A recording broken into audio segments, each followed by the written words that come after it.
Hey there, neighbors and naysayers. June 19th, 2025. Happy Juneteenth to everyone out there. Being that I work in a place where we get those holidays off, I'm off today, which doesn't mean I'm off. I got a million things to do. Storm blew down a pole that was running our electric fence, wire to the fence last night. So we got to repair that this morning, and then we got to make a better fix this weekend and make it right, make it the way we were supposed to. But rain, and I'm still not complaining. Gonna have rain this afternoon. Gotta make a trip to processor today, trying to time that around time the storms are gonna hit. Just thought I'd take a picture of, this is first move into this section of this field. This was where they were way down there by the trees last night, and then came up here. So the stuff that looks darker and more beat up is because they had access to it. Where the mud spot is, that's where the water is. That would be way worse if we didn't have the amount of grass that we have holding them up. But just in the last day, it got really bad, and I got some seed ordered. We'll spread on that. It doesn't need it. There's plenty of seed there, but we'll spread some on. We'll take what opportunities we can when we can have it. But just wanted to show. This is about what I want it to look like now. I'm a little later moving this morning because the boys are home, and Ethan just come home from camp, and I want him to get some sleep, and so I was just going easy, and then he didn't get up, so I went with me. We just finished. I need to take a video over there. We did some renovations on one of our barns and made Ethan some pens for his show pigs, and hopefully the cow and calf when we get things broke down. But he's really excited about it, and I was waiting on him because I wanted him to come feed with me, but he's still sleeping. So I had several thoughts here. As I was coming across, though, I guess the bigger thought is, I follow Johnson Sioux Compost. During the pandemic, I really geeked out on YouTube videos all the time. I was working alone and turn a YouTube video on, let it play in the background while I was working, and one of the things that I really geeked out on, soil health especially, but Johnson Sioux Compost too, and I've been meaning to build a composter, just haven't had the time and haven't figured out where I can build one that's not going to freeze.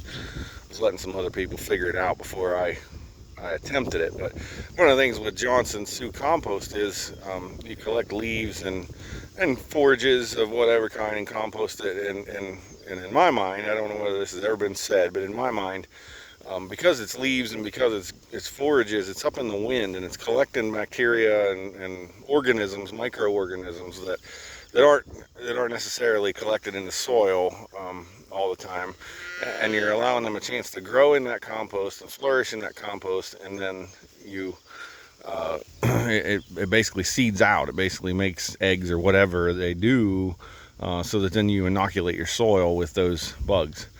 I had thought, I think I'm kind of doing that here. Like we're allowing this big tall forage to grow. It's a trap. We're trapping microorganisms in the wind, and then we're putting them down in the soil, and it's aerated right at the surface, and so we're probably building a lot of soil microorganisms that way. The other part of that is, and I've talked about this before, is we're building fertility. So we're building soil on this. I don't know what the end game here is. I guess we just keep building soil.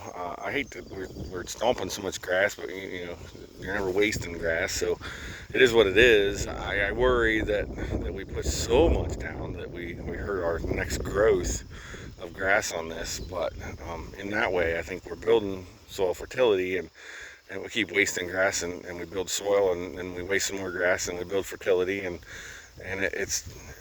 you never know. I don't know where we're going to go, where we get to from here, but I guess it's going to be interesting in the next few years what we take soil samples. I guess here's the thought, and I have no idea anybody ever see this that would know, but I had a conversation with what I consider a great grazer and a mentor of mine, Earl McCarnes, and he's passed on now.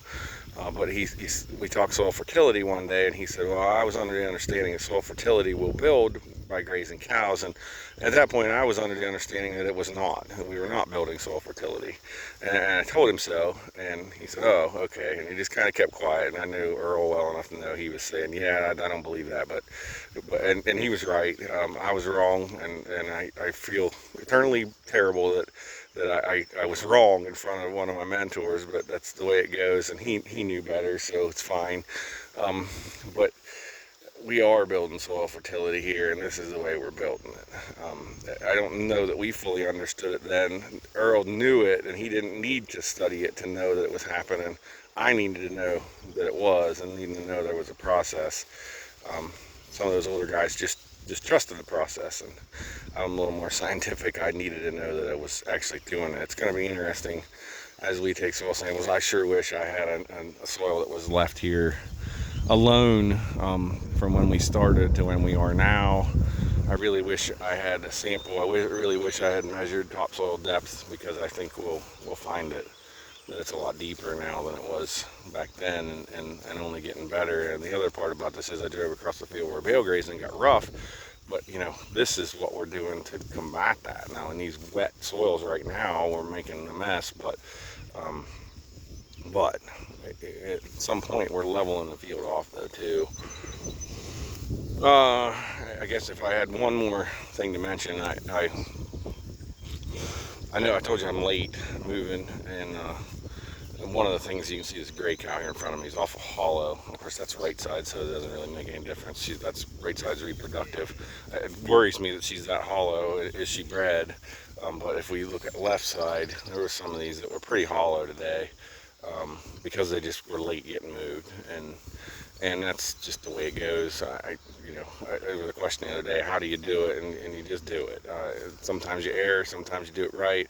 When I'm moving first thing in the morning at daylight, I get it pretty right, but when I'm moving things last thing at night, I've probably mentioned this before, but I originally found that they eat about 45% of their stuff from 6 to 6 at night, and about 55% from 6 a.m. to 6 p.m.